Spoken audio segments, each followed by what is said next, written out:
All right, welcome back, watch fans. Today we are talking about is the watch market dead? It's fascinating, right? They've been saying that we got this tomato can. This guy named Juan in Miami, the Puerto Rican hubcap thief, deported from Puerto Rico for stealing hubcaps in the Bronx. And listen, guys, when Trump comes in January, he's going to deport this guy back. Now, um, it's interesting. This guy, I do have to give my good friend, our good friend Juan, credit here because he's been, he kind of created this meme: the watch market is dead. Almost what is it? Almost 2 years ago, right? And actually, the timing was good, right? And listen, let's be real. I think a lot of people realized this 2 years ago that the market was slowing down, just like all consumer goods were starting to slow down. And but I think Juan has overdone it. This has been his gimmick for the last 2 years. I mean, it's like the guy. I mean, let me tell you something. The biggest crime. I mean, even worse than stealing hubcaps in the boogie down Bronx. In the '70s and '80s, and stealing airbags in the '80s and early '90s. Him and Kino. You know what's even worse? The biggest crime is this guy keeps uploading the same videos multiple times. I mean, that really should be. I don't know. I mean, definitely a capital punishment. But here's what's interesting. You know what I find fascinating today? We see a bunch of these tomato cans, whether it's Archie Luxury, the Bogan of Brisbane, whether it's Artem Pizdets, Tim Wright. His real name, by the way, is Artem Pizdets Huibret. The Ukrainian grifter. I mean, you got all these grifters. They're all jumping on this bandwagon of the watch market is dead. I'm here to give you the reality of the situation. The reality of the situation. See, here's the thing. I'm a contrarian, right? And I actually like to follow people who are smarter than me, right? And when I see dumb people all piling into one kind of idea, one trade, so to speak, as they say on Wall Street, um, that you got to take the opposite. You got to take the opposite of that, right? So if you have at the same like today, right today, we can go on YouTube. We got this tomato can, this bust down tomato can. Juan Nieves talking about the watch market is dead. I mean, he's been repeating this thing like a broken record for the last 2 years. And you got Archie Luxury. I mean, another degenerate, the Bogan of Brisbane, and you got that tomato can Tim Wright, the crayon eater. Speaking of crayon eaters, I mean the one-eyed crayon eater. To me, that tells me the bottom is in, my friends. The bottom is in. The bottom of the watch market is here. Timestamp this, okay? What is this? July 15th.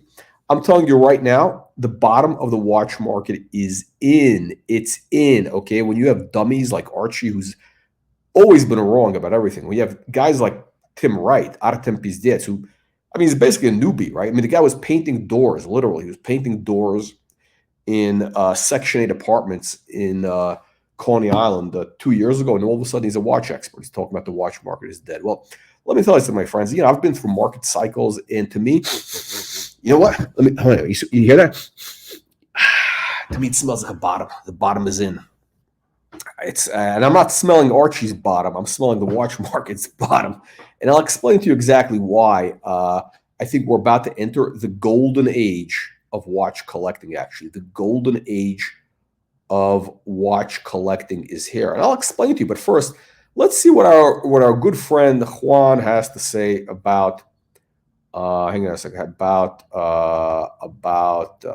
to put this guy. I'm going to have to speed him up because he talks. I mean, he's very repetitive. Guy repeats himself like 20 fucking times. I'm gonna put him on like almost double speed because the guy, it takes him forever. He repeats the same thing 25 times. Okay, so here we got this tomato can with he's got the chia pet haircut. He's got these cheap posters from the '80s that he stole from an old lady in Boca. These 1980s poster things. He's got like some, it looks like some like mid-level cocaine dealer at living in a South Beach apartment in 1984. That's what the wall looks like. And Kino and me, we ain't buying watches. There's no one buying watches out there. Oh yeah, no one. Okay, so he's saying no one is buying watches. Okay, listen very closely. You got to stop giving away your children's tuition money to these flim flammers. These guys have been flim flamming you for too long. Yes. Until Sweet Kino came along, and unbelievable. You got to stop getting fleeced. Unbelievable, but true. Now he's saying nobody's buying watches. Now, what's fascinating is, forget about what you see on the internet and all this bullshit. These crayon eaters, these hucksters. And he is right. You got a bunch of hucksters. You got a bunch of, low-life degenerates out there. But the reality of the market is, if you want to see what's really happening, look what's happening in the auctions. Okay, Christie's, Sotheby's, Phillips. You got the Antiquorum. You got the Monaco Legends. Well, let me tell you something. The three big guys for the spring auctions, I think what they do, they were doing like. I think it was about a couple $100 million. I think it was 80 million a piece, roughly. I don't know. It was about $250 million. I think. Let's just say conservatively, between the four big auctions, about 250 million was sold. Okay, 250 million. Now that's not a lot of money. Okay, I spend that money on lunch. 250 million is nothing. Send it over. Send it to brutalwatchreviews@gmail.com. brutalwatchreviews@gmail.com. Just no shitters, all right? I don't want to see any omegas or any bullshit like that. Anyway, so here's what's going on. You got $250 million that was trading hands. And by the way, this is all legit, okay? Because that Christie, Sotheby's, Phillips, they're not, they're more or less regulated. Yeah, okay, the Italian guys, a little bit less. But okay, it's all very transparent. So you got $250 million in watches traded hands in a period of a couple of weeks, right? Nobody. So don't let this guy tell you nobody's buying watches. Now, what's really happening? Okay, he's exaggerating greatly, because here's the problem. When you listen to these morons, you listen to this piece of garbage, the Chia Pet guy, like this guy or Archie. If you listen to scum low-life people, right? And I actually like this guy personally. I think he's a funny guy. But the problem is when you listen to morons, you're going to lose money, okay? And he's talking about losing your children's tuition. Well, yeah, if you listen to this dummies like this, yeah, you will lose your children's tuition, because these guys are always wrong when the market is turning. And the market has turned, okay? So here's where the market is going. The market is, we're entering actually a new market. We're entering a new golden age. We're entering a new golden age of watch collecting. What do I mean by that? What do I mean by that? What I mean by that is that what's happening is the real collectors. When I say collectors, I'm talking about the type of collections that we review on this channel. We're not talking about the Archie luxury. We're not talking about the watch. We're not talking about the shitheads on YouTube, okay? These guys who are losers on Tim Wright, Archie luxury. Again, I'm not trying to be negative or anything, but I'm just telling you the reality. These people are not real watch collectors, okay? There are guys who are basically chasing after, they're buying with their ears, okay? These are people who buy with their ears. There's this expression, in the art business, which is, you're supposed to buy with your eyes, not your ears, okay? When you're looking at a painting, you got to look at the quality of the painting, not what somebody's telling you in your ears about, the story, this, that. No, the quality speaks for itself, all right? And these guys, the tomato cans, the Archie luxury, Watch Colony, Timber, these guys, they're all basically been chasing hype. They're all Rolex fanboys, Omega, now they're all Audemars Piguet, they're Royal. The usual suspects. They're buying modern watches. Okay, now that game is over. Okay, the modern watch game of major brands, okay, pretty much the hot air has left. I've mentioned this in multiple videos. That hot air is out, and you still have watches trading at a premium, but those premiums are evaporating by the day. They are actually evaporating. Okay, so, and I've been telling you guys for a while, do not pay a premium for any modern watch, because what's going to happen is over the next 6 to, let's say, 12 months, 12 months from now, I guarantee you every Patek, every AP is going to be it's going to be back to the olden days, which is things selling at retail if they're lucky, and most likely at a discount, unless it's a very hot model. Like we've always had. I mean, shit. I mean, going back 30 years, the Daytona sold at a premium. 30 years ago, the Daytona sold at a premium. That was the only watch. I mean, maybe you had one or two, oddballs, but generally speaking, most things will be selling at retail or a discount. Now, where is the market going? So the real collectors, again, I'm not talking about guys buying modern Rolex. I'm talking about real collectors, the type of stuff we review on this channel. Guys buying vintage, independence, or interesting stuff that's going to increase in value. So those guys, we're entering the golden age. Okay, we are entering the golden age because the real collectors are all of a sudden they're expanding. They're expanding their horizons beyond the basic modern Rolex. The canary in the coal mine was that Cartier crash. When you see a watch like Cartier crash, right, which in theory is a dog, technically speaking, it would be considered a dog by the standards of the watch market, right? When you see a watch like that, all of a sudden is like the hottest watch. And by the way, what's happened is, that spread to other, shaped cases, things like that, smaller cases. As I've been telling you, everything is moving to smaller cases, to vintage, things like that. So the market is becoming much more sophisticated. We're becoming a more sophisticated market, discerning market. And what's going on is that people are the real people are going to be going into vintage. Wow, I'm looking at this. Wow, this guy David. Let me see, David. David sent in the collection. Oh, actually, this guy's fast. Shit, this guy's got some real watches. Oh, this guy's got some real watches here. I mean, unbelievable, but true. I mean, you know what? There's a few.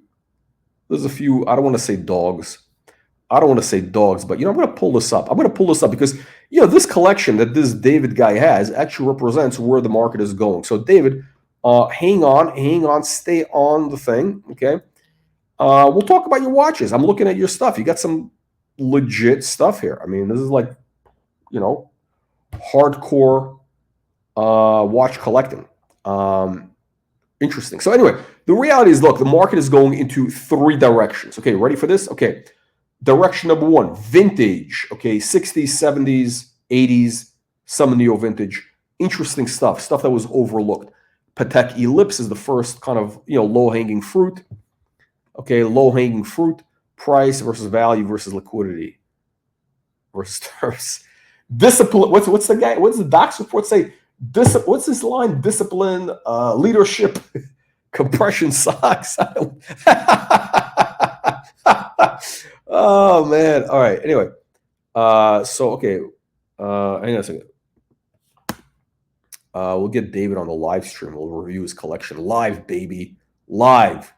He's got some real watches here, real winners. These are like I mean, he's got a dog. He's got a little bit of a, not with fleas, but it is a bit of a dog, and he's got like some real winners. Anyway, and I think that the guy claims he's 23. Shit, I wish. I don't know. It's a very sophisticated collection with 23. I mean, shit. I mean, anyway. So where are we going with this? So the market is going in multiple directions. One is vintage, neo vintage. I'm not talking about tomato can vintage. We're not talking about Rolex Submariners from the 60s. We're not talking about Rolex Daytonas. That's garbage. Okay, that stuff is done over. Okay, that market is gonna slowly deteriorate. We're talking about unusual stuff, right? We're gonna have an interview with a guy tomorrow. I mean, we're talking about a AAA type of guy, like AAA caliber. The market. Where else is the market going? The market is going to independence. The market is going to real horology, high horology, MB&F. You got this Simon Brett, which we showed yesterday, who's like the next FP Journe. And by the way, FP Journe, I think, is over. FP Journe is over. All right, FP Journe. Mark my words. FP Journe has jumped the shark. F.P. Journe is the new Frank Mueller. F.P. Journe is the new Frank Mueller. What is he doing? He's very clever. This is F.P. Journe. First of all, is he a great watchmaker? 100%. Just like Frank Mueller was a great watchmaker. Master of complications, right? I mean, they're both guys, top-level guys, right? Now, what's made F.P. Journe, yeah, I get them mixed. They're the same thing. Mueller, Journe, same shit, right? Look, what Mueller has done is he's a very smart businessman, or whoever's working him is very smart, right? What he's done is he's stuck to one case design, right? He's got a simple case. He has got very colorful dials. You know, what did I say? What's the success? What's the formula to being a successful artist? Bright colors, simple forms. That's the Picasso formula. By the way, I got that. This was given to me third hand from the director of the Tamanaga Gallery in Paris, who knew the guy. What's his name? Ais Piri, who got this idea from Picasso. So I'm giving it to you guys fourth hand, coming to you direct from Pablo Picasso. Okay, and this is the winning formula. That's what made Picasso a successful artist commercially. Simple shapes, forms, bright colors, and that is this guy, this tomato can. That is F.P. Journe. I mean, yeah, he's got complications. Yeah, so what? Other people have complications. Big deal. Okay, he's got these nice colors. He's got the stupid hand. Yeah, okay. Let me tell you something. People are going to be over that watch within a few years, just like they got over Frank Mueller. Okay, it's time to move on, guys. You know where the market is going? Places like MB&F, Simone Brett, other stuff, places like that. All right. So the market's going to independence.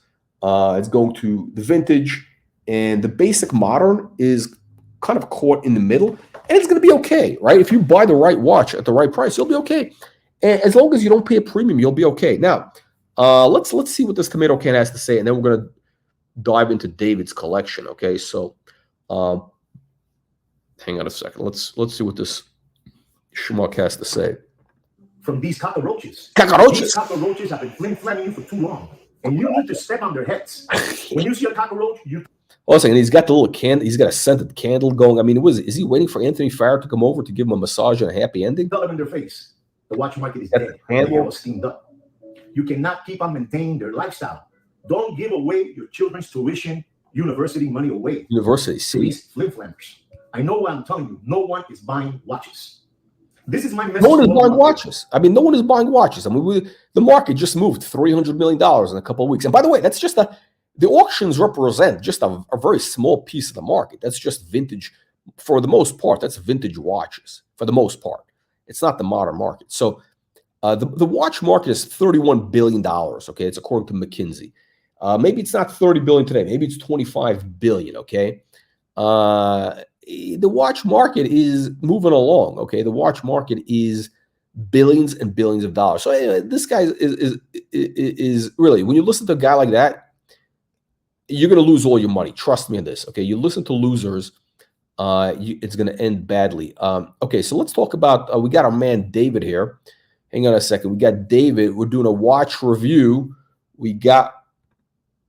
Early Picasso. Well, it's interesting when you talk about Picasso, right? So Picasso. Now, listen. Frankly, I'm a tomato can. I like. To me, the best Picasso is, the 1960s. Those Musketeer bullshit. And which is really, stuff from the 60s, right? And by the way, that's actually is really, that's not it's very commercial. It's sort of, he had no fresh ideas. I mean, this guy had no ideas after the 1930s, right? But when he made all his money, in the 50s and 60s and 70s. Oh, actually, in the 70s he died, but in the 50s and 60s is when he made all his money. Because why? Because in the 50s and 60s he was giving the punters what they wanted, which was the simple forms, the basic stuff, the musketeers or the nudes, the usual stuff. Very simple, very colorful, but beautifully made. I mean, the guy really knew how to draw. The very simple things he was a master at, right? Are there better painters? Yeah, he's not the world's greatest. Yeah, sure. I mean, there's a million better painters. But he got it down to a science, and he was very, very consistent. The quality in the 60s and the 50s was very consistent. And, I like that stuff. I think actually there's good money there. Anyway, let's talk about vintage. No, vintage is not sketch. Okay. Okay, so let's talk about, we got our review. We got, by the way, David, you're welcome to hop on. Okay, so we got the current watch collection. Okay, I don't want to look. So David, I'm 23-year-old vintage watch collector. FMD, as Archie Luxury would say, right? I mean, that's actually really young to be a vintage collector. 23, shit. I mean, I don't know how long this guy was collecting, because I mean, like, by the time people figure it out, they usually, you got to be in it like 10 years in the game at least, right? So he's got some interesting watches. Let's take a look at the photos. Wow. Now, this is a legitimate heavy hitter. What is this watch? What's the reference number? I have no idea. We got a collar travel with diamond markers. It looks like a 50s watch, right? It's like a silvery dial. But this is a serious watch. I mean, this is like, and by the way, when this came out, it was a really serious watch. Today, it's not a serious, but okay. So what's the reference number of this? This is a 1947. Okay, so I'm awful. So 1947. I said 50s. Yeah, this is.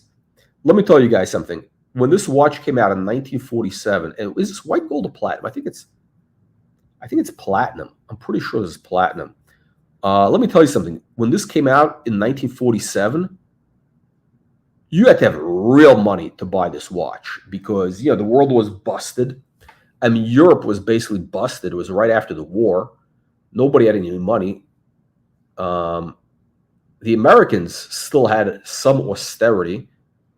I mean, you know, the American economy, you know, things were still, you know, shaky. Things were shaky in the world. So for somebody to plunk down this type of money, you know, you have to be a high roller. I'm very bullish on this watch. I don't know what he paid for it. I don't know what the model number is, but I'm very bullish on this. I think this has got a good, you know, 5 to 7 year window to run. Now, here's the thing. I do think tastes are going to change. Tastes are always changing. So, you know, I don't know where things are going to be 20 years from now or 10 years. For 5 years, though, I think this thing has got, you know, it's got runway. It's got some runway. But, you know, like, for example, I think that a lot of the, you know, the bubble, you know what? Look, all you got to know is what happened to the Rolex bubble back. That was a big thing. The Rolex bubble back. Everybody was into that. Everybody was into that stuff in the 80s. And that watch market is dead, basically. Those things dropped. They're half what they were, you know, 20 years ago. That market is over. This thing, I think, has some room to run. Now, what else does he have? Okay. The classic. He's got a 3940 in yellow gold. This looks like a second generation, if I'm not mistaken. It looks like a second generation. Now, what's going on with the hands? I don't know. Is something wrong with the color? They should be yellow gold, right? They look like they're white. Maybe it's the lighting. Oh, second series. Shit. Hey, I didn't even read this. Second series. I just know this. Like second series, 1999. Jean Rousseau strap. Oh, you know, okay, I like that. See, this guy, okay, this is the smart thing. Look, if you're 23, hey, David, hop on the channel, bro. Hang on a second. Whoa, this guy's 23. He's buying a watch for 55 grand at auction. I mean, that's very advanced. I mean, forget about having 55 grand to spend on watches at 20, but to buy a vintage watch, I mean, that's kind of very unusual. I mean, I don't know. I gotta, David, hop on. I want to ask you some questions. Jump on the link. You don't need to show your face. You're probably ugly anyway. I hope you are. I hope you're ugly. I mean, you should be ugly. I mean, it would be a real shame if you were a good-looking guy and 23 and rich with these watches. I mean, at least you should be ugly. It's not fair for you to have everything, right? So no, okay. So this. I think I saw this watch actually. I think we may have covered this a couple of months ago. Best condition. I mean, it looks very crisp. Yeah, platinum, 31 millimeter. That's fine. Oh, is that the first color travel? I had no idea. I had no idea. It's the first. There we go. So hop on, dude. I'm here to learn. I'm here to learn, bro. Okay. So, by the way, this is actually a very sophisticated move. So he's got a Patek 3940, which is the classic, is the best perpetual calendar, the top G of Patek. Yes, I'm saying it. It's the top G of Patek. And actually, well, I should say the white gold, but yeah, I'm biased. But 3940, and he's got on this, Jean Rousseau strap, right? This is kind of a casual. It's a casual strap. I hope he's got a deployant. Do you have a deployant? You better have a deployant for this. Actually, it's okay not to have it, but so all of a sudden it makes the watch look casual. Because look, if you're, I don't know what this guy does. I don't know if he's, I don't know what kind of job this guy has, to be making this type of money, because these are serious watches, right? So, I don't know if the guy's wearing a suit or what, but listen, if you're 23, you don't want to wear, you definitely do not want to be wearing that black crocodile alligator strap. But no, you want to have something a little more modern, youthful, casual. And with that strap, you can wear this watch anywhere. Except for, when it's raining. I wouldn't want to wear this watch in the rain. But great watch. And the price on this are going up. Okay. So, okay. So hold on a second. So this I'm very bullish on. I'm bullish on the 3940s.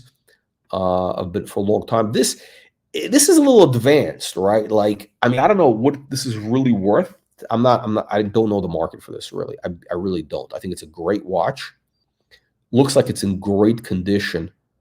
I don't know. I think here's the thing though. I think with Loop this, they have reasonable price. I think if you got on a Loop this, it's probably about right. It's probably the right, that's kind of where it is. Their market is relatively competitive, right? So their price is competitive. So, this is, I would say money is safe. It's kind of difficult. I don't know. So here's the thing with these watches, right? When it comes to more things that are more rare, the problem with things that are more rare is they're more illiquid. There's less price discovery, right? There's less price discovery. So we don't really know where the market is, right? Like, there's not enough price discovery on these. I don't know how many of these have traded. How many have traded hands over the last 5 years? I don't know. Maybe you have the research. I don't know what the numbers are. So I really don't know. Whereas with 3940, everybody more or less knows where these things should be at, which is, let's say you're okay if you buy it a yellow gold, second generation, 50 grand, full set, you're okay. 55, you're okay. What is this? Oh, fuck, Rolex. No, okay, so what is it? The Rolex GMT, Pepsi. This looks like an early one, right? This looks like a 70s. It's got that rivet bracelet or something. GMT, 1971. Oh, look at this. You know what? I actually, believe it or not, I actually did not read your thing. I actually did not read it. I'm just looking at the photos, but it's good. I actually am glad you wrote this down because, okay, I did. Okay, so this is like the watch. This is like the, the Vietnam era watch. This is like, what your green. This is like the Green Beret watch. This is like, what the Green Beret guys would buy. CIA operators. We did a video on this. Like that guy, Billy Baug or something. Baug. This is his watch, basically. This is exactly what he would have had. 71. This watch is older than me. Wow. I actually don't like these. Aesthetically, the case, the bracelet, it's all very chimsy. I know they're, historically important and all that. They just feel like dirty. I would feel like just dirty wearing it because it's just so like cheap. But if you can get one in the gold case, the gold, and put it on a strap, then I think it's okay. As long as, full gold case on a strap, no bracelet. and you can get away with that. Also, the Submariner as well, I would do that with. I just don't like the early bracelets. I mean, they just make you feel dirty, like a cheap prostitute. You know? Wow, what is this? What is this? I don't know what this is. I'm gonna have to look up your notes. This is a Submariner with a gray. What is this? This looks. I don't know. What is it? I don't know. This is interesting. What is this? 1978. Wow. Okay. Interesting. Interesting. And he's got a Piaget. What is that? Is that a lapis dial? White gold case, I think. Piaget. Oh, lapis dial. Okay, there we go. 70s. Okay, so okay, I'll give you a quick review, my friend. So you get, I'll tell you what, this collection, I mean, it's just, it's just, he's got what, 4 watches. And you know what's interesting? It's like a diverse collection, right? It's diverse. He's got multiple, oh, there it is. Man, I can't flip it over. I can't flip. What he's got? What is some sort of keyboard? What the hell kind of keyboard is that? I can't flip this picture over because I'm not that technologically advanced. But I'll tell you what. This is a great collection. I'm going to give you a. I'm going to give you. I mean, if this was like just a random, whatever, I'd give this like. It's hard to say. I'd give it like an A minus. I'd give it an A minus. Everything here is like a serious watch, except the Piaget. I mean, the Piaget. Listen, Piaget is always like a little bit. I don't know. Piaget. I mean, look, I'm a fan of Piaget. In stone dials, a little more exotic. Stuff that's more funky. So, and also in yellow gold. I think when I think of Piaget 70s, that kind of flashy, gaudy. It's got to be yellow gold. I don't think white gold. I think white gold is the wrong metal for Piaget, and the strap is, which is not. The strap is not really relevant. I mean, you can change it. I mean, the strap that's too that's a little too casual. That is a little too casual. Okay, it's a little too casual. I mean, you gotta, if you're gonna go white gold blue dial, it's a formal look. You need a black or a dark blue crocodile strap, something like that. Whatever. The watch itself, whatever. I would get rid of it as soon as possible, frankly. If you like Piaget, I would switch out for another stone dial. I would try to go for something a little bit more exotic than lapis. I would go for, and especially, look, if you're going to go with lapis, it's got to be yellow gold, because yellow gold and lapis is a good look. White gold is not.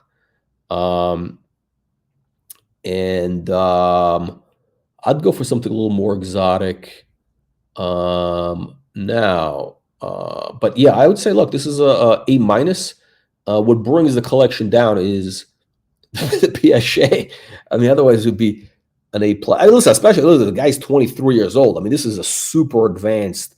I mean, this is a collection like this is like a very advanced. I mean, this is like, I should say, very mature collection, right? This is like, I would have expected this is from a guy who's, I don't know, collecting watches seriously for at least 10 years. Somebody's at least in their 30s. Somebody who's been at it for a while. I mean, these are actually some very sophisticated watches. I mean, like they're all. I mean, with the exception of the Piaget, the GMT is a little bit obvious. The GMT is a little bit obvious. Everybody's got a GMT, whatever, it's okay. I mean, I know it's whatever. It's the Submariner is very interesting. I've never seen one like that. With that type of bezel. Is it legit? I don't know. There's the problem with a lot of these vintage Rolex. People switch out a lot of stuff. There's a lot of, you don't know what's original, what's not. And I wouldn't trust anybody, frankly. I would not trust anybody in the vintage Rolex game. It's just, a lot of very, very sharp players there who are, constantly switching stuff out. So, but I give this an A minus. Yeah, these are serious watches. And it's interesting. The guy has no modern watches. He has no modern watches. It's crazy. Doesn't even have a hype watch. So, but yeah, but it's interesting. So this picture here, this kind of tells you where the market is going, because this guy is look. This guy is the future of the market, right? The guy's 23. You know, I want to be buying. I want to be putting my money into the things that people who are going to be 30 years old 10 years from now are going to be buying, right? So I want to be buying stuff that this guy is going to be buying in 10 years. Why? Because, you know, everybody else is already going to be not buying. I mean, people generally stop, you know, when they're in their 60s, they kind of slow down, right? Even in their 50s, they slow down. You know, you want to be in the markets where 30-year-olds are spending money, 40-year-olds are spending money. You know, those are the prime, you know, spending things. So I want to be going where, you know, the guy who's 23 is going 10 years from now. So so if this guy is buying this, it's a good indication. Look, the Rolexes are safe bets. I mean, assuming everything is legit, I think they're safe bets. It's not going to appreciate bigly. The 3940, I think, is going to be the outlier here, which is going to give you above market returns, delivering alpha, as they say in the hedge fund business. And also that Calatrava, that could be very interesting. That could be a real outlier. I mean, that thing could be, you know, within 5 years, that could be either 120 grand or it could be 30 grand. It's not going to be 50 grand. It's going to be like either 30 or like 120. It's one of those two extremes. So the Piaget, though, is it's a bit of it's the weak link. It's the weak link. So, you know, it's a very interesting collection. So this is, again, the watch market is not dead. This is where it's going. Oh, this guy wants me to rotate.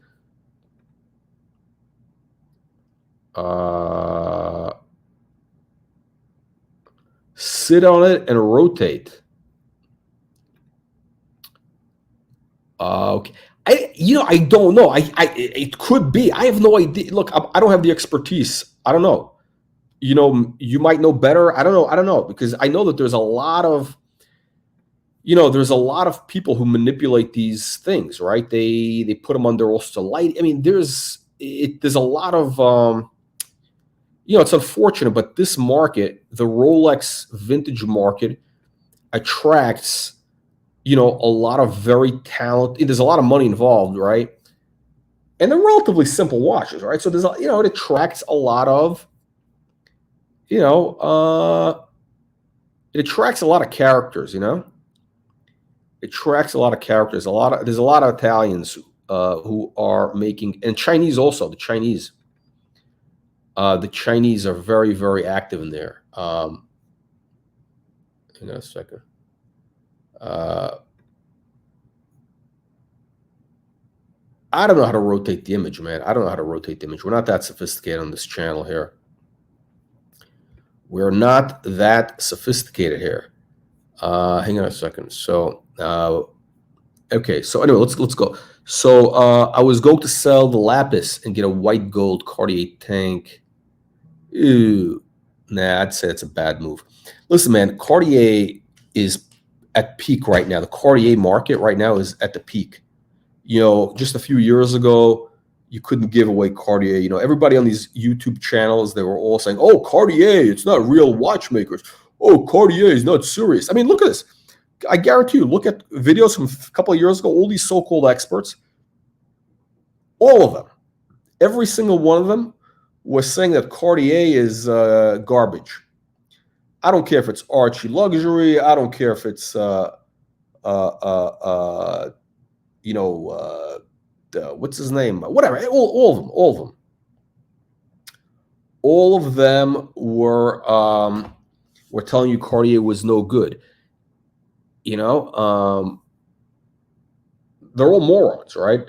I mean, this is the only channel which tells you the truth. Now, I'm telling you right now, the Cartier is peak right now. If you want to like trade out of the Piaget, I'd go into a Patek. I'd go into a Patek. All right, I'd go into a Patek. By the way, we have on the Watch Reporter Marketplace, we're going to have a Patek lapis dial. Oh, not lapis, excuse me, stone dial. Black, you know, it's the agate. Was it agate? The black. What is that? No, onyx. It's an onyx dial. Okay, onyx dial, beautiful case, 70s. What's the reference number? I forgot what it is. It's the rectangular one. Beautiful watch, right? I think we're going to be offering it at around $7 grand. Now, it's got a tiny crack. It's got a tiny. Hang on. You know what I'm going to do? Hang on a second, my friend. Hang on a second. Don't go away. I'm going to bring out the watch in just a moment. Don't go away. Entertain the punters. Hang on a second. Let me see. Hang on. Let me switch to some entertainment. Punter entertainment. While I get the watch, let me go to this tomato can. Because you guys have a hard time believing that the watch market is dead. While I get the watch at this moment, no one, and I mean no one, is purchasing watches. No one is buying watches. You understand me? Stop giving your children's tuition money away. These guys have had a good way with you, lollipop suckers, window lickers, crayon eaters, and tomato cans. Say to yourself, I don't want to be called no longer a window licker, right? Today I'm not even going to go into an intro because I wanted to give you this message that no one is buying watches. No one. Nadie aquí no está comprando relojes. Estos gilipollas siguen creyendo que el mercado está bueno. El mercado está muerto.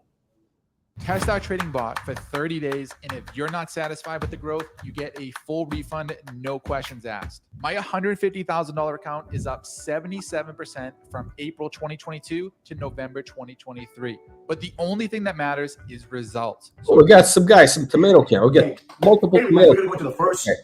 Multiple tomato cans. All right, so let me show you guys. Let me show you the watch. Okay, hang on a second. Let me show you the watch. One moment, my friends. One moment. Hang on a second.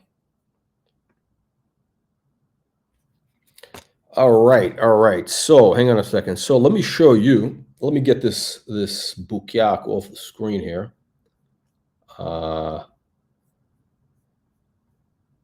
There we go. Okay. Now, so let me show you. Let me show you the Patek stone dial, which is going to be on the Watch Reporter marketplace, which is at watchreporter.com. I don't know if you can see. Okay. Yeah, we got very high technology here. The camera. Okay. Yeah, we got the blue screen, which makes. I wonder how do you get this to show up? Why is it not showing up? It's too good for the camera. That is weird. Okay. Okay, there we go. Okay, there it is. Okay, now, okay. So this is 70s. You see, it's a shaped case, stone dial, onyx, beautiful dolphin hands. You get the buckle. This strap needs to go. The strap is pure garbage. This is the watch. In other words, I would be getting something like this. Okay. If you're going to go with black, you got to have yellow gold. And instead of Cartier, which right now is peak, you can get this. We're going to probably offer this for around $7 grand, which is an absolute bargain. Now, why is the price so cheap? Why is this not 12 grand? Because it's a Patek stone dial. Why? Because there is a tiny hairline crack, that goes like, right, like from 1 o'clock to like 2 o'clock, like, you can't see it unless there's light on the dial, which is whatever. Look, it's a 50-year-old watch. What do you expect, right? And by the way, you know what? These stone dials, they will crack, so you might as well buy one with a crack. Unbelievable but true. No, this is not from Morillo. This is not from Morillo, my friends. Now, what else do we have? What else do we have being offered very soon on the Watch Reporter channel? We have, are you ready for this, my friends? But this is going to come up in about a month. We're going to have the marketplace live. So, and these watches are they're not retail ready because, you know, the strap needs to be replaced. I don't know. Maybe I should just sell them as is. Should we sell them as is and save you a couple bucks? Because you're going to get your own strap anyway, right? These are estate fresh. Literally, these are estate fresh. Estate fresh. We got a Patek Ellipse. What's the model number? What's the reference number? This is the Apple iMac watch. It's what do you call it? The 35. whatever. Hang on a second. Hang on a second. It'll come to me. It'll come to me. I got it somewhere. I got it somewhere. It's hang on a second. Hang on a second. What is the number? It's 3582. Hang on a second. Hang on a second. You know what I'm gonna do? Hang on a second. I'm gonna do this for you. I'm gonna do this for you. I'm gonna do this for you, my friends. I'm gonna show you this watch. By the way, the 3582, I believe, is the next big thing. Why? Because the ellipse is already moving. The ellipse is already moving. Okay, and let me show you something. Let me show you this. Let me show you this. So there's a guy who did an article on this, which is this guy, a blog to watch. I guess he's whatever, blah blah blah, whatever. Okay, so this is basically what the watch. I mean, this is a white gold version. It's the white gold version. The blue one, I guess the article is trying to be cute or whatever. You know, it's trying to be cute. But this is a this watch was way ahead of its time. Beautiful dial. Look at the play of the light on the hands. You got the crystal that covers the whole face. It does have like an Apple vibe, and most importantly, you got the ellipse buckle, which is, you know, you don't want to be missing that buckle. That's like a $600 buckle. Okay, you want that original buckle. The strap is garbage; it needs to go, but this is the watch, and this is also going to be about, I think, $7,200. It's got a little bit of, some funky stuff, a little bit of oxidation bullshit on the dial, whatever. But I'm telling you right now, this watch, if we might offer this for more, maybe 75, maybe 8 grand. I think 8 grand. Excuse me, 8 grand. Forget about. I have to look what the price is. This is going to be 8 grand. Okay, 8 grand. This is going to be 7 grand. Okay, Patek stone dial. And let me tell you something. Both of these watches, talking about the watch market being dead, both of these watches, I am certain are going to be. Listen, this is not like a thing. Oh, you're going to make money. We're not here to pitch you. This is not like a pitch you an investment or some nonsense like that. Okay, but I can tell you. That I am certain that these watches are going to be probably double. Probably they're going to be, I would say, double within 4 years, 5 years. It's not, I mean, this is not like an overnight thing. Okay, it's not an overnight thing. The market is not going to. We're not going to see crazy stuff. Maybe it could happen sooner. We've seen. Listen, I have that AP that tripled in value. The Royal Oak. I got other things. But hang on a second. Let me pull up. Let me pull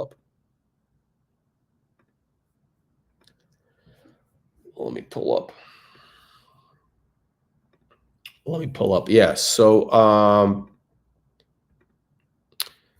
so I think, look, these vintage watches that are like 7 grand right now, Pateks, that's money in the bank. Money in the bank. Okay, so back to David. So his GMT saying legit. I could be. I don't know. Want to trade 39.40 for first series? Wow, it's very advanced.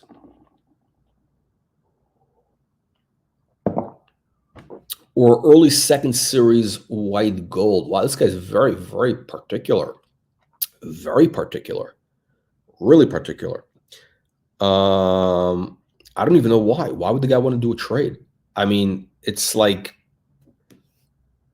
and I don't know. The one watch that's actually very cool is that first series 3940, the Philippe Stern watch, which is, it's got that gold face. It's got the gold dial, gilt dial. It's a gilt dial. Is it gold or it's a gilt dial? So it looks like a one of these chocolate dials. It's a gilt dial, gold case.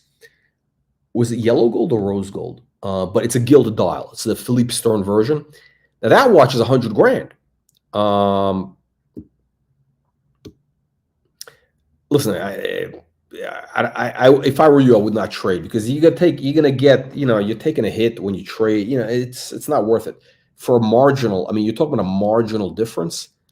for white gold. And nah, I'll be honest with you. I have a white gold watch. I got, the 3940G final series, white gold. I mean, for me, it's a good watch. I would be happy with yellow gold. I mean, I would wear it like the way you wear it. You have another white gold watch already, which is the platinum. I mean, a white metal watch, I should say, right? You got this white metal. So yeah, stick to it. Don't get all crazy, man. This is actually a beautiful watch. It really is. Like, this is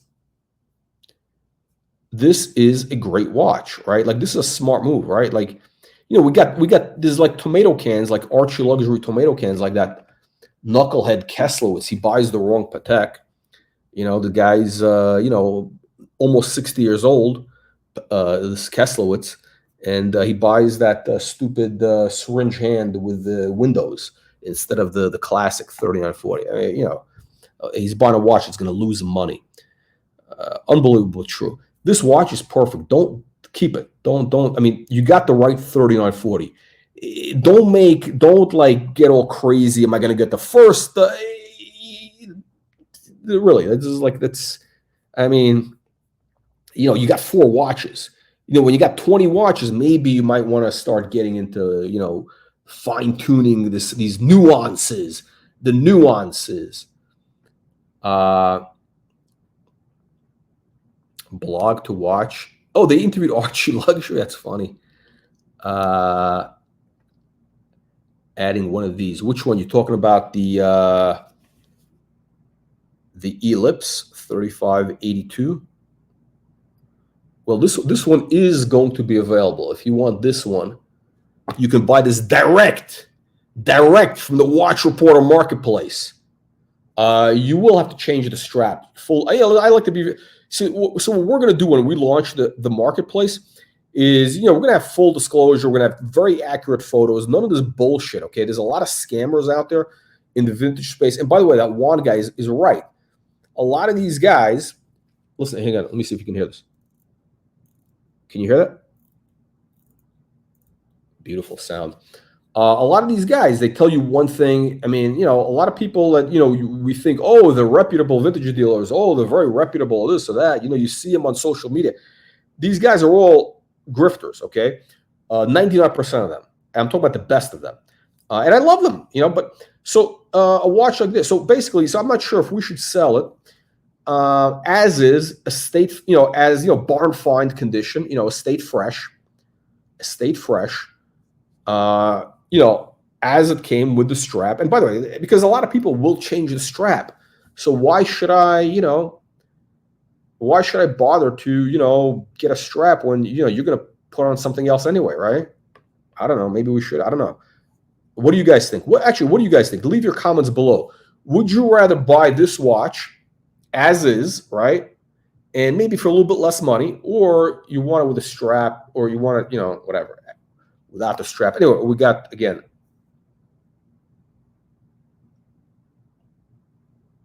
unbelievable, but true. This is the one. Okay, so back to, okay, enough with the spruiking. Patek 130. Oh, good price. Good price. Naked though, right? It was naked, no box papers. Service. Ooh. I have to get my watch service too. You and I both. I'm actually, and by the way, it's a hassle. It's a hassle because I was going to go to drop it off in New York, right? At the Henry Stern place, right? And they say, oh, you got a 10-day. We need a 10-day in advance appointment.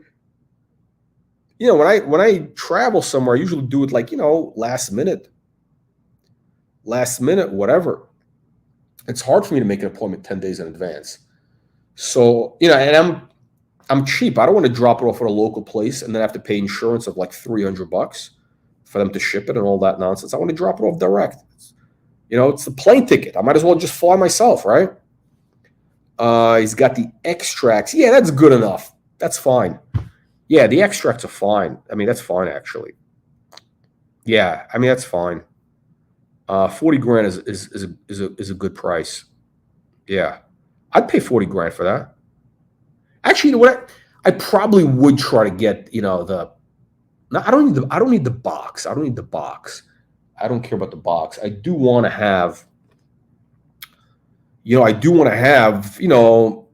the little paperwork and the little pusher, you know, for making the adjustments, and the little gold dial for the back. I mean, the gold solid case back, even though I would never use it, right? I just want to have it. But, you know, is it worth it? I don't know. It's fun. I mean, listen, for 40 grand, you're very safe. Very safe, as long as you got the extracts. That's very important. So to wrap it up here, I would say, yeah,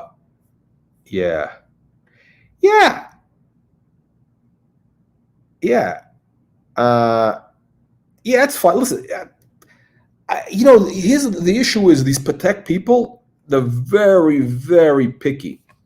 Especially the newer the watch is, they want everything there. So like mine is a final series, right? It's like a 2004 or something like that when it was made. You know, and I got the full set, and you know, I got the case back. The case back still has like a little piece of plastic on it from the factory. It's got, you know, whatever.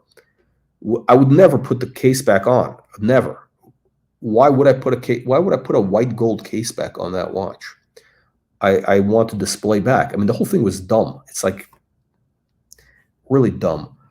So you're better off. You're almost better off. Not almost, but you are better off buying the watch cheaper and not having this garbage stuff that you don't need. I mean, you don't need all these things cluttering up your life. These you know, extra boxes, extra, you know, tchotchkes, you know, all this nonsense. So yeah, the service is going to be expensive. Is there something wrong with the watch? Is there something wrong, or are you just, you know? Is there something wrong, or is it? Yeah. Anyhow. So where were we on our wrap up here? Bottom line is this, my friends, is that the watch market is. David, are you a subscriber to our free weekly newsletter? Are you getting our free weekly newsletter? Because you know what? Let me show you something.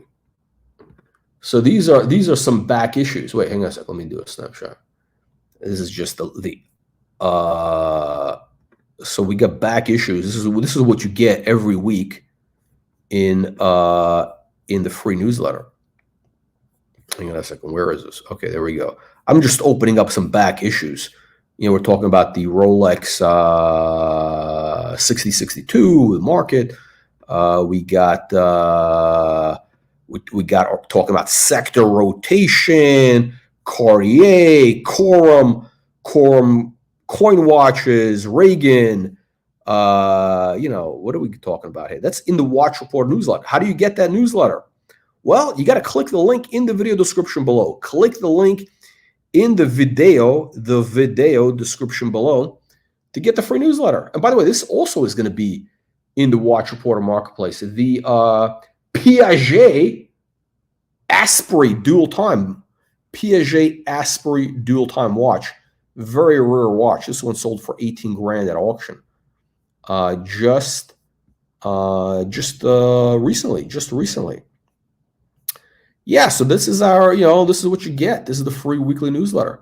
Unbelievable but true. Unbelievable but 105% true. This is the free newsletter. So click the link in the video description below. Let's see. We're going to wrap it up here.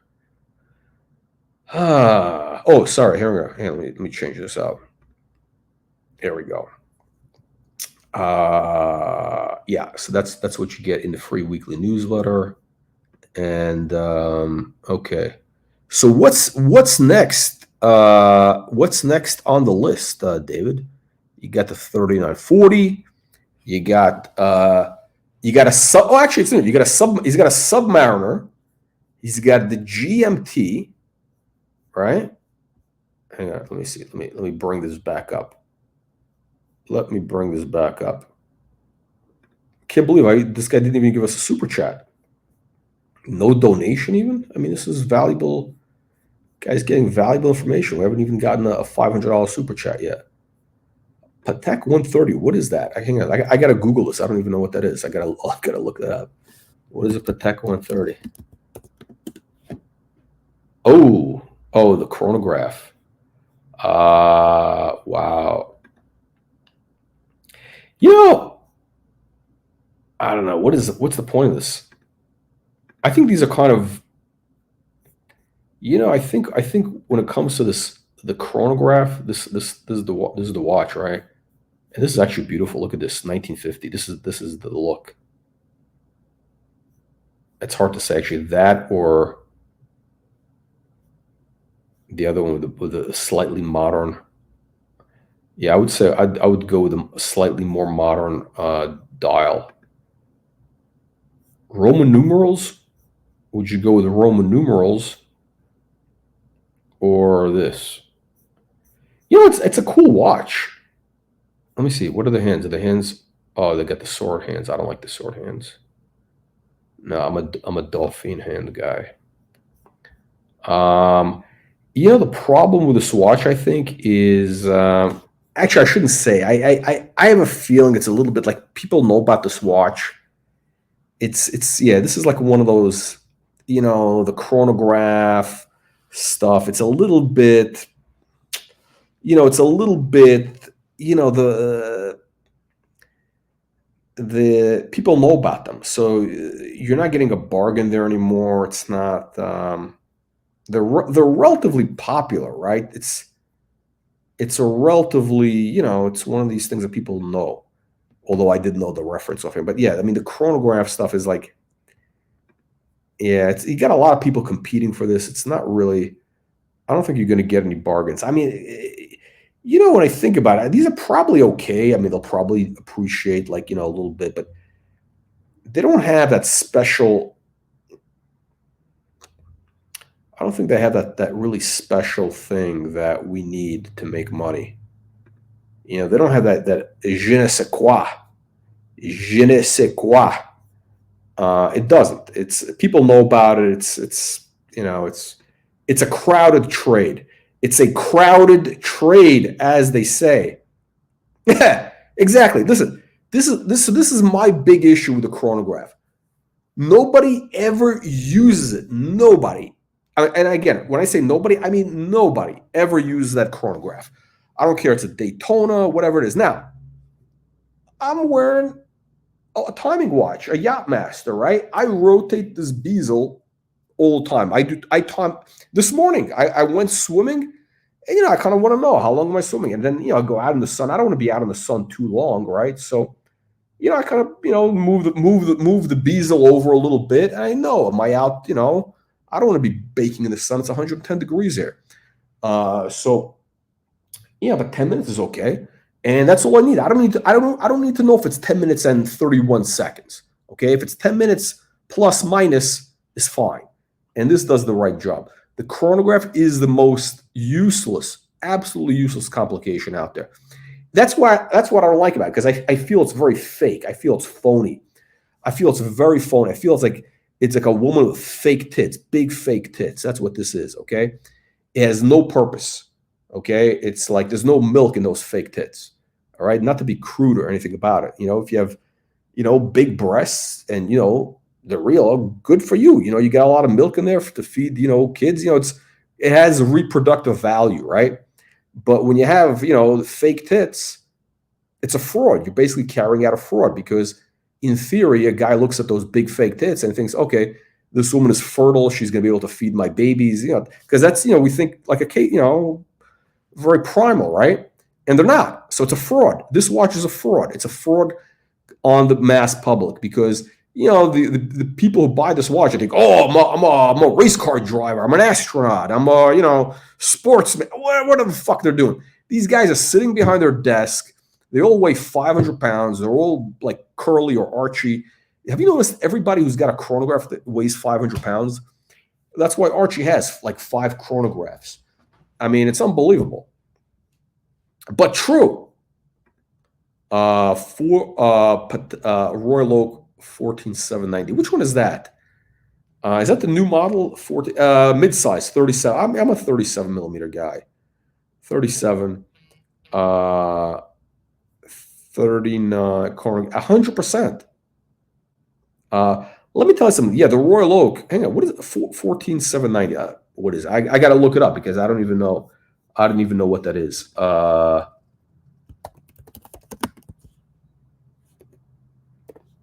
I can't keep track of these dumb reference numbers. Yeah, this is the watch. I like it though in the, personally, just me. I mean, silver dial. Silver dial, baby. Actually, hold on a second. Wait, whoa. What is this? Wait, I'm sorry. I think we got we're talking about a different watch here. I think we're talking about a different watch. Oh, you're talking about, this is the old model? I don't know if I like the old model. This is 36 millimeter? Yeah, I actually don't, to be honest. I mean, I have the same watch, except I got the owl. I got the owl, like literally the exact same watch, but the owl version, right? The day, date, moon.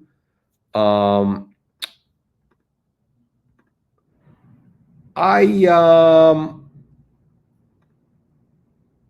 don't like this really. To be honest, look, if I'm going to spend like money for a basic Royal Oak, right? I'd go with a new one. I like the new. I actually do like the new. I'm not like some vintage fanatic. I'm not a vintage fanatic. I like the new 37 millimeter, whatever it is. The steel, with the ice blue dial. Hang on a second. Hang on.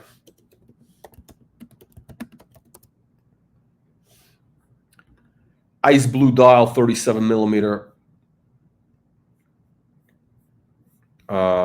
Steel.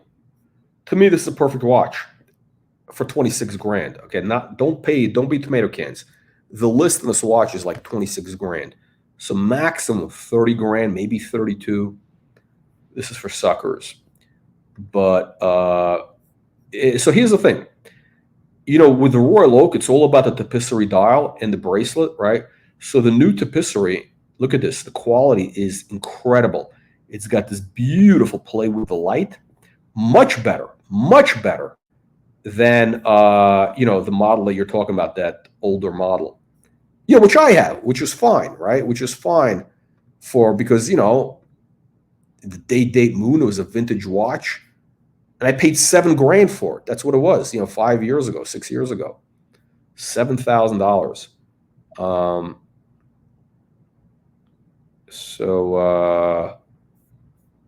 Yeah, these are, look, so the problem with these is like, if you're going to pay 25 grand, 22 grand, it's kind of a lot of money. I would rather get a, Royal Oak, the basic 37 millimeter, whatever it's called, whatever this is called, the 15550. I think that's what it is, 15550. 15550. Yeah, look at this. 25 grand. And look at this beautiful dot, right? See, this is what I want to see. When I'm looking at Royal Oak, I want to see a beautiful dial with the tapisserie.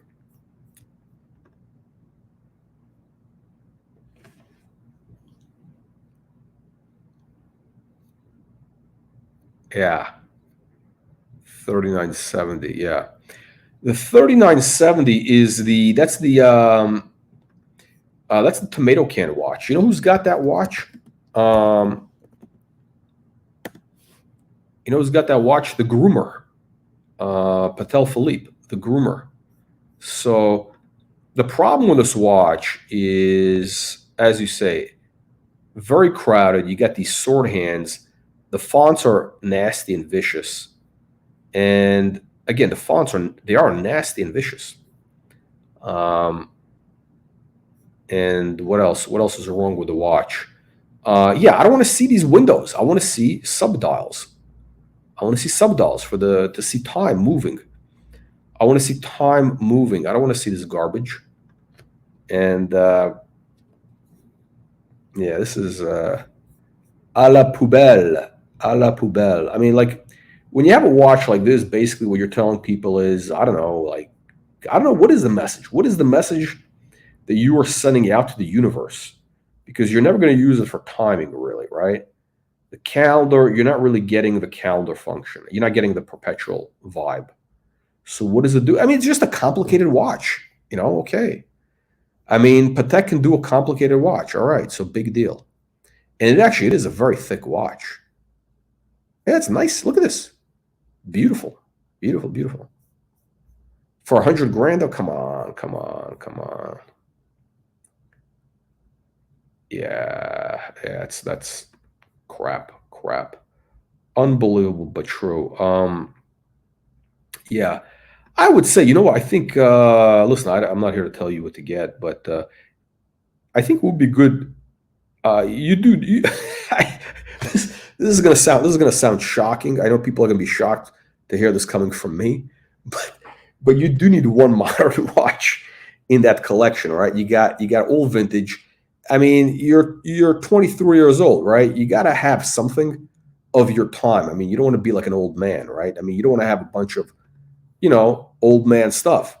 And this is old man stuff, really. So, I mean, seriously, you need to have at least one watch, which is like representative of your time. Okay, something contemporary. Just one. That's all you need, just one. And ideally, I think the Royal Oak is absolutely beautiful. The mid-size, whatever, modern, 25 grand if you can get it.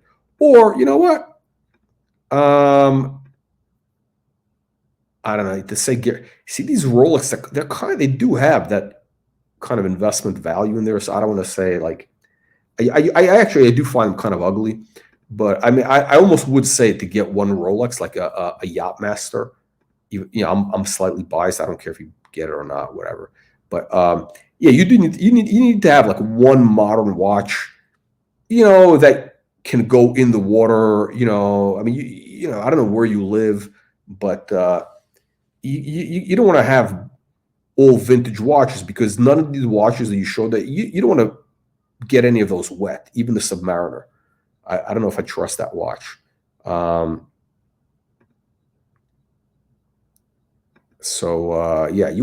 one modern watch is fine. All right, guys. So we're going to be wrapping it up tomorrow. You know what we got tomorrow? We got a big live interview tomorrow. You know who we got tomorrow? You're not going to believe this. This is going to be at 12 noon. 12 noon Eastern time. We got a heavy hitter. We got the biggest watch collector. I mean, how do I say big? One of the most important watch collectors in the world. I mean, volume. I mean, this guy's like, the major guy, like like that John Goldberger type of guy. John Goldberger, who you may have heard of. That level. We're talking about that level. Okay, so massive collection. This guy is a Patek VIP. Okay, Patek Philippe flew this guy in a private jet to one of their big whatever 100 whatever year anniversary party, whatever it is, right? So big major collector, major Patek VIP, Cartier VIP. He's got all the Cartier shaped watches, the crash watches you didn't even know existed. Okay, he's a big vintage guy, deep vintage. So David, if I were you, I would tune into this channel 12 o'clock Eastern tomorrow. We're going to have this major collector on. I'll give you a hint. He lives in Uganda, of all places. Uganda. Massive collection. Patek VIP. Maybe a VVIP. I don't even know. By the way, he's got a Mike Ovitz. he's got that watch. He's got I shouldn't say anything bad about the watch, maybe, because he's got two of those. He's got one in black. I think it's a platinum and black dial, and he's got the Mike Ovitz version in a salmon dial. Right, that's serious. I mean, he's got maybe more. He's got everything. So, anywho. All right, guys. See you tomorrow, and we'll walk out with a quick outro.